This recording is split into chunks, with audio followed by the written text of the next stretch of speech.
Oh, hello, yes. Well, I hope you're managing to have one of those kind of snuggly weekends. My pussy cat has been safely ensconced on my bed, which is kind of lovely, really. Not entirely sure about what's going to happen to my beautiful white duvet cover at the end of it all, but sacrifices, I have to make them. Yes, as indeed do other people. Other people have to make huge sacrifices, of course, sometimes even with their own lives, don't they? Yes. Anyway, we'll come on to that in just a second. You may have noticed that, the storm clouds have gone somewhat, haven't they? And it just feels a lot lighter and brighter. Yes, indeed, the news that Graham Linehan is going to leave these shores, a bit like Friar Calvin Robinson, hooray for the USA. Yes, so that staunch women's rights advocate is going to leave us heretics here to get on with it, and no doubt he'll be talking on a lot of pro-life anti-abortion circuits about how he's very concerned about men or something. Yes, anyway, today I wanted to talk about the notion of profitability and populism, because we had one of those really appalling articles. I mean, I'm not a fan of Brendan O'Neill in any way, shape, or form, because I think he has all the intellectual abilities of somebody who has no intellectual abilities. Yeah, a bit like that. But he was writing for the Telegraph. Oh, I wonder why he's writing for the Telegraph. Well, they've got things they feel need to be said, and it's this. Luigi Mangione is a new American nightmare, says our Brendan. It's United Health's Brian Thompson we should honour, a working class boy made good, a true embodiment of the American dream. Yeah, you see, you got it all wrong about it. Anyway, I think it's worthwhile actually quoting our Brendan pretty much in full about what he's got to say. Thompson embodied the American dream, a man from meek beginnings who seized every opportunity to rise up and better his life. His life. Mangione speaks of a new American nightmare, well-off kids losing their marbles as they get sucked in by the weird ideologies online. And now he's just the suspect in a murder. If Mangione's and Thompson's paths did not cross last week, to my mind it was a tragic collusion of an entitled raging youth and a quiet, dignified, hard-working man. It was a crashing together of that self-pitying cult of grievance that has so many young Americans in its snare, and an older ideal for self-betterment that has inspired so many working-class Americans over the decades. That the time-rich leftist of TikTok and bourgeois Marxists of X have taken the side of Mangione is so telling. What we have here is not some radical blow against the boss class, but the rage of the entitled, the fury of the new left, is as wary of the plebs, all those Trumpist white trash and English gammon, as it is of the corporate bigwigs. And so they side with the angry Ivy League kid who allegedly lashed out, rather than the weed-pulling farm boy who worked his way to the top.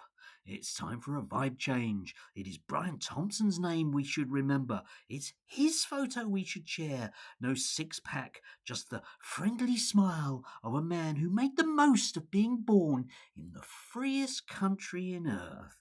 As for Mangione, he's in the lands of justice now. Yes, you see, you've got it all wrong about it. You see, the poor old Brian, who admittedly probably shouldn't have been shot, but any sort of cursory glance through social media will tell you that actually this is where the populist Brendan O'Neill and the rest of the Spike crew, of course, have got it wrong. And the reason they've got it wrong, of course, is because it's where the money is, isn't it? Yes, because he represents that particular group of people that will happily spout nonsense to us on a very, very regular basis, but at the same time know exactly where their next paycheck is coming from, which is exactly the nature of the system which he so staunchly upholds, in its own little way, of course, because he'll happily have a go at elites. But it's always those people that have no actual power, isn't it? His elites. It's some journalist at the BBC. It's never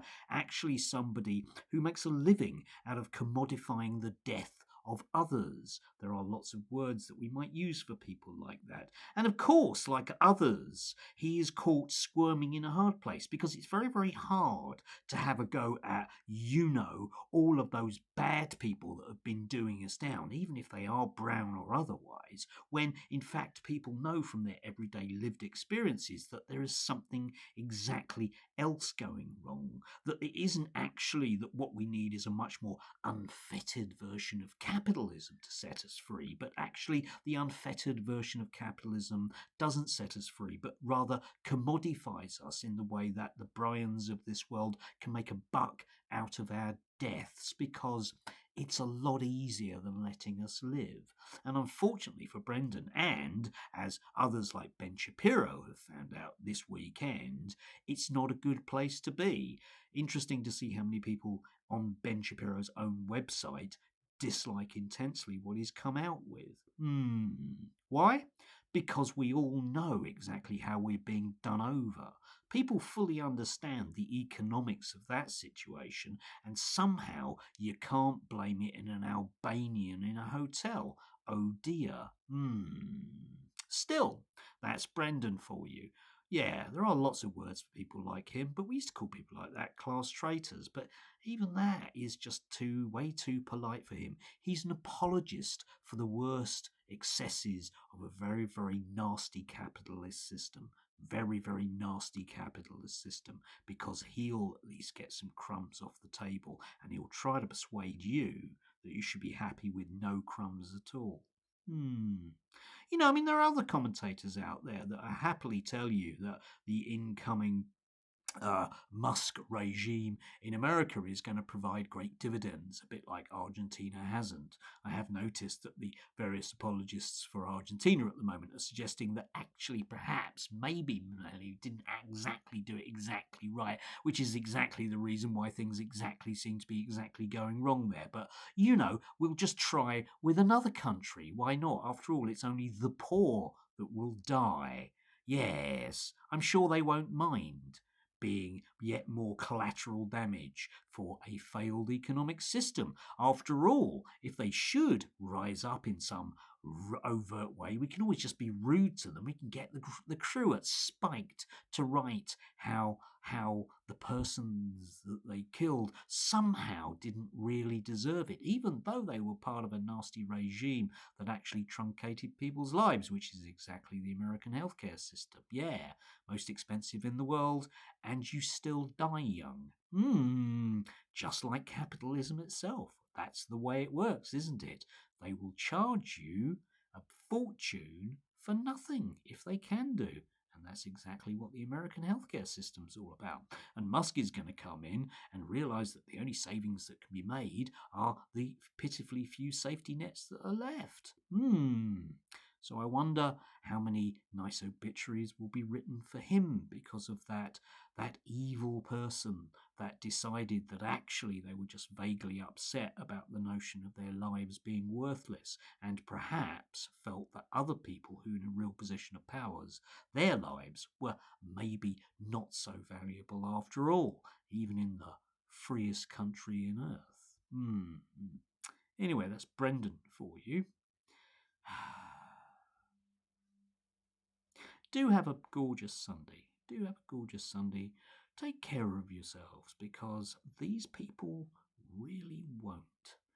Yes, it'll be very, very intriguing to see what next year comes and exactly how the many times these people have to squirm because of what they've written this year about the glorious, uplit, sunny fields that are ahead of us. Do have a gorgeous Sunday. Remember, even if your sheets and duvet's getting a bit mucky, it's probably worth it. And probably not worthwhile trying to get rid of your moggy just to, save on a bit of washing. Not that I'm thinking that, obviously, because he is, rather lovely in a kind of don't really care about you human way. Maybe he's a American healthcare CEO. I hadn't really thought about that. Anyway, enjoy.